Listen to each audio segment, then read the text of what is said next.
এয়া আজি টিফিনত কি দি পঠালোঁ আপোনালোকক দেখালোঁ। এয়া ব্ৰেডৰ চেণ্ডউইচ বনাই দি পঠাইছিলোঁ।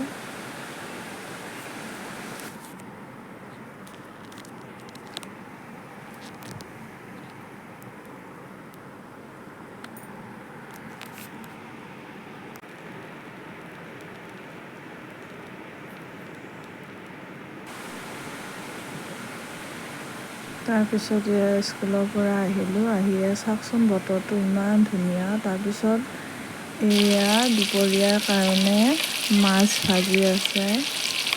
আজিলৈ ইমানেই দেই, বাই বাই।